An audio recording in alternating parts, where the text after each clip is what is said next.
बाबा जी ने कहा इसका भी बड़ा सोड़ा मेरे पास जवाब है, अगर तू कहे तो तुझे बताऊं तू कौन है। कहा जी बताए। कहा माजी के अंदर तू बाप का एक गंदा नुत्फा था, फिर मां के रहम के अंदर एक पानी का कतरा था, फिर बढ़ते बढ़ते बढ़ते बढ़ते पैदा हुआ।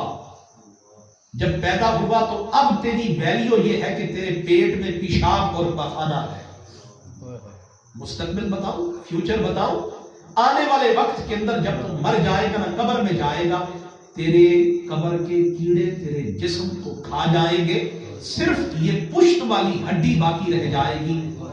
ये है तू।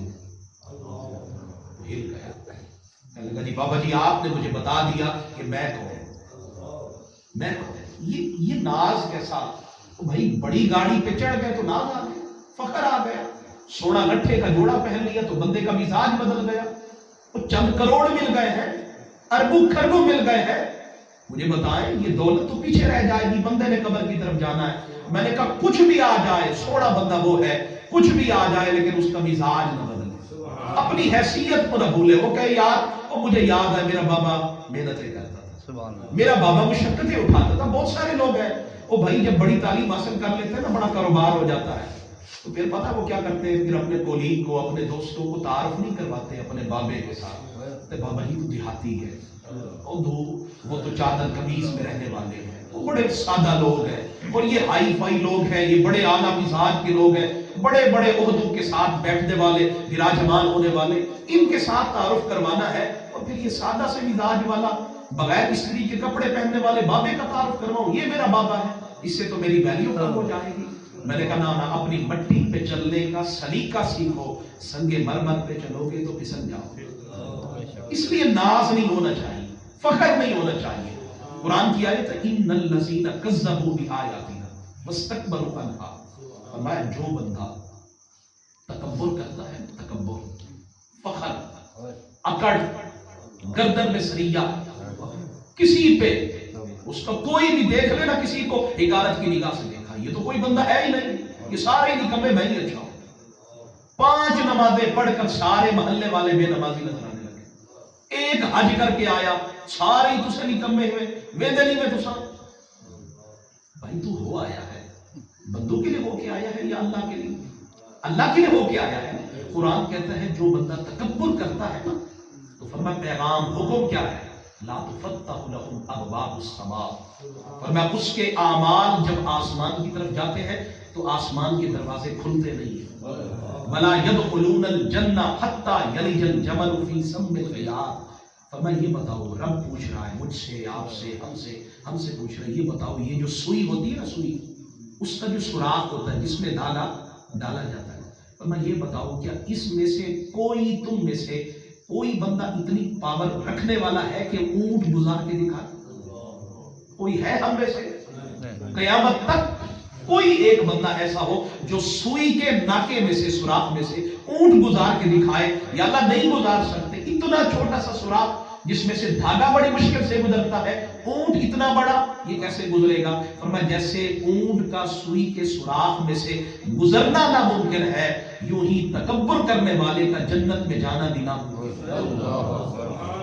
जैसे ऊंट नहीं जा सकता सुई के सुराख में से, यूं जो तकब्बुर करने वाला है वो कभी भी जन्नत में जाए, ये नामुमकिन है, ऐसा नहीं हो सकता। दूसरा पैगाम हो गया। तीसरा पैगाम, और बात खत्म करते, मज़ामीन कुरान बड़े हैं लेकिन बात खत्म करता हूं। और मुझे अभी अभी बात याद आई, और कितनी लज्जत वाली बात है, कितनी मजे वाली बात है, चस आ जाती है। तो हजरत इब्राहीम बिन अदहम रहमतुल्लाहि अलैह, आप जो है ना वो कश्ती के अंदर लेटे हुए थे, तो पानी के अंदर, लहरों के अंदर इसतिराब आया, तूफान उठा, तो अब कश्ती डामाडोल होने लगी। अब आप जानते हैं कि बंदा कश्ती पर हो, अभी हाल ही के अंदर जो पाकिस्तानी करोड़ों रुपए लगा के गए थे, जा कहां रहे? करोड़ों लगा के मौत की तरफ जा रहे, करोड़ों लगाए हैं अपनी मौत को खरीदने के लिए।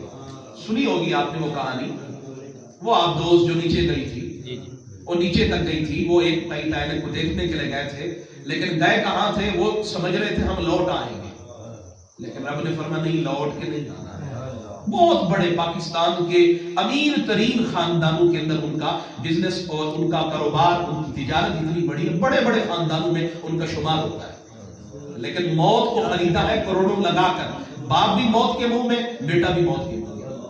یہ اللہ کے پکڑنے کا انداز ہے، یوں اللہ پکڑتا ہے۔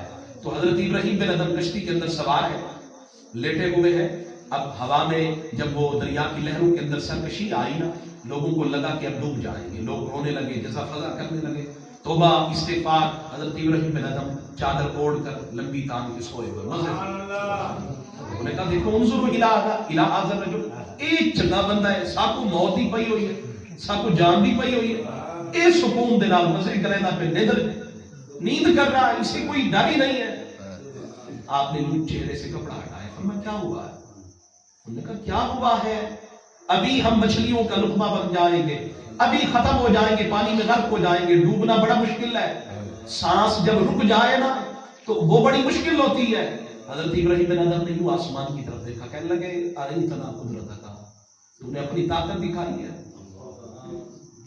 ارئیتنا قدرتک، تو نے اپنی طاقت دکھائی ہے، چلو مجھے پتا ہے تو بڑی طاقت والا ہے، ارینا افواک، اب یہ بھی دکھانا کہ تو کتنا قریب ہے، تو کتنا مہربان ہے۔ بس یہ جملہ بولا، یہ جملہ بولنے کی دیر تھی، پانی کے اوپر سکون صاف سن گیا، کشتی ٹھہر گئی، پانی کے اندر سکون آ گیا۔ لوگوں نے کہا یہ آپ نے کیا کیا ہے؟ فرمایا ہم اس کی مانتے ہیں، ہماری بات ہم اس کی مانتے ہیں وہ۔ اور آخری پیغام ہے قرآن کا 9واں پارہ، جو میں نے پہلی آیت پڑھی، یہ بستی ہے نا، یہ بستی، اب یہ حال ہی کے اندر میں پچھلا جو محرم گزرا ہے اس میں میں طارق جبیل کا جو علاقہ ہے نا، میں اس علاقے میں تلمبہ گیا بیان کے لیے، تو مجھے دوست جو ہے نا وہ میرے ساتھ تھا، وہ کہنے لگا کہ امریکہ کے اندر اسلامک سینٹر ہے، اگر آپ وہاں جانا چاہیں تو میں کیونکہ میرے پاس ان کے روابط ہے، وہاں ایک اچھے اسلامی سکالر کی ضرورت ہے، اگر آپ وہاں جانا چاہیں تو میرے ذہن میں یہ تھا کہ اصل ہمارا علاقہ یہی، ہمارا وطن